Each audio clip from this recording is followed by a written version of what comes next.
जी नमस्कार। आप सभी का स्वागत है आपके अपने इस चैनल गुरुजी स्टडी सर्किल में। मेरा सिलेक्शन इस बार बीपीएससी टीआरई 3 में हुआ है। मैं अपना तैयारी का जर्नी इस चैनल के माध्यम से शेयर करूंगा और मैं किस प्रकार सफल हुआ इसकी जानकारी दूंगा।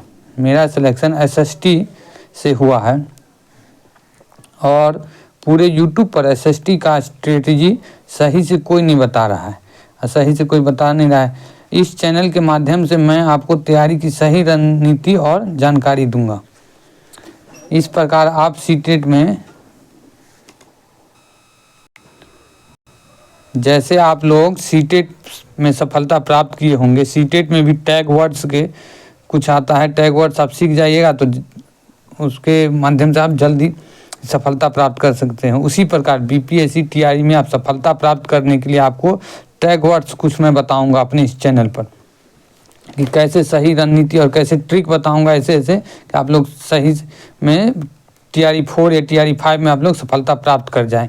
तो ये मेरा चैनल है। इस चैनल पर मैं आपको तैयारी के दौरान कभी कभी वीडियो भी डालता था पहले भी, लेकिन वीडियो रेगुलर नहीं डाल पाता था।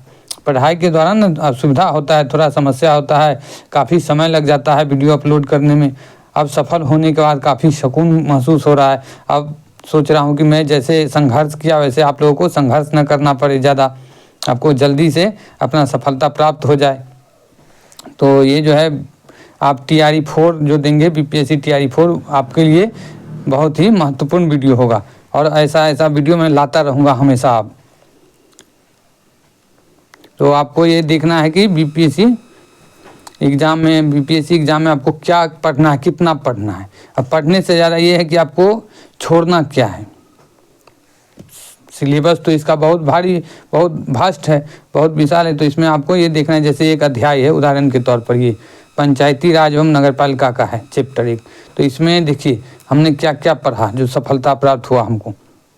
ये नहीं कि सबको पढ़ना है, यहाँ देखिए जो जो आपको इसमें डैश लगा हुआ है वो सब तो पढ़ना है। जिसमें ज़्यादा 2-2 बार डैश लगा वो ज़्यादा महत्वपूर्ण है।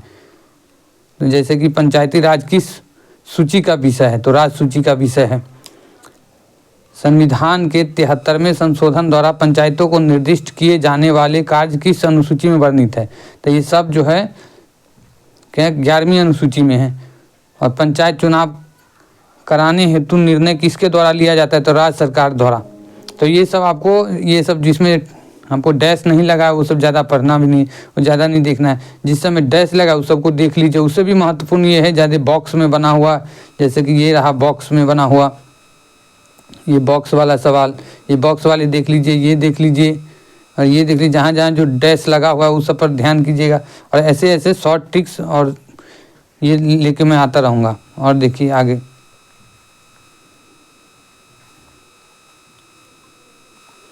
और ये जो है जिसमें कलर किया हुआ है, इसमें हाईलाइट किया हुआ है, वो सब देख लीजिएगा ऐसे ऐसे।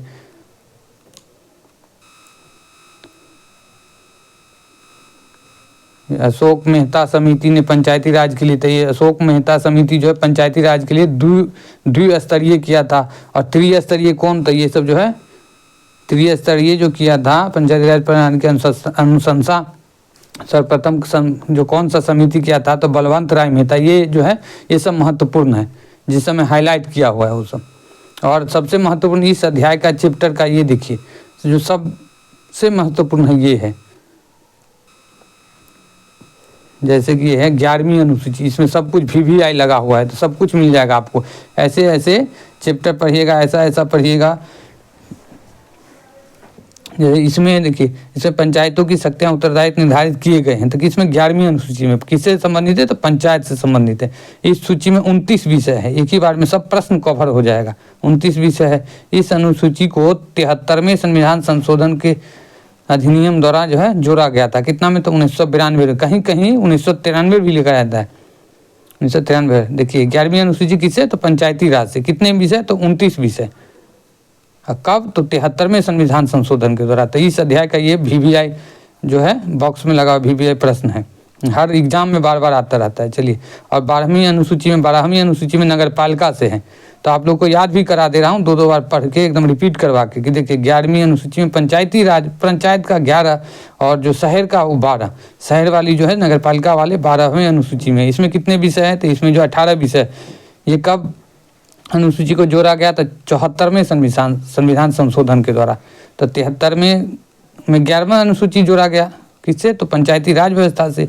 और 74वां जो है नगर पालिका से, किसमें? तो 12वीं अनुसूची में। इसको हमेशा याद रखिए, ये भी है इस चैप्टर का। चलिए आगे बढ़ते हैं।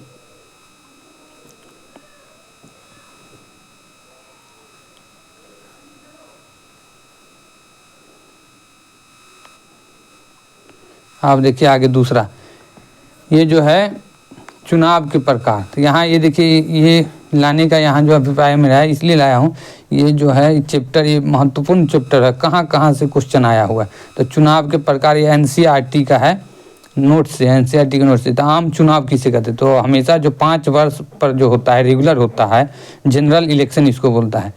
संसद और राज्य विधानसभाओं के लिए प्रत्येक 5 वर्ष पर निर्धारित होता है कि चुनाव होगा, तो वो जो होता है वो आम चुनाव हो गया। और यहाँ ये नहीं पूछा था, इतना हल्का नहीं पूछेगा आपको, ये पूछा गया था TRE 2.0 में, मध्यावधि चुनाव क्या है? तो मध्यावधि चुनाव, तो संसद तथा राज्य विधानसभाओं के भंग होने के फलस्वरूप निर्धारित अवधि से पूर्व होने वाले चुनाव को मध्यावधि चुनाव कहते हैं। मतलब 5 साल से पहले जो है संसद तथा राज्य विधानसभा जो है भंग हो जाता है, मतलब उसके पहले जो 5 साल पूर्णे से पहले, पूरा होने से पहले चुनाव हो जाता है, उसको मध्यावधि चुनाव, माने मिड में हो जाता है चुनाव, मिड टर्म इलेक्शन हो कहते हैं उसको। ये TRE 2 में आया था। तो ये सब क्वेश्चन ध्यान रखिएगा, NCERT का है। अच्छा, और उपचुनाव, यहाँ दोनों रहेगा ऑप्शन में। उपचुनाव क्या है? तो किसी भी संसद तथा राज्य विधानमंडल सदस्य की मृत्यु के पश्चात, यहाँ देखिए किसी का जो सांसद या जो है विधायक की मृत्यु के पश्चात जो होता है तो उसको उपचुनाव कहते हैं। और बीच में जो संसद तथा विधानसभा को जो भंग करके होता है तो उसको क्या, मध्यावधि चुनाव कहते हैं। यहाँ ये भी देख लीजिएगा आप लोग, स्नैप पोल क्या है?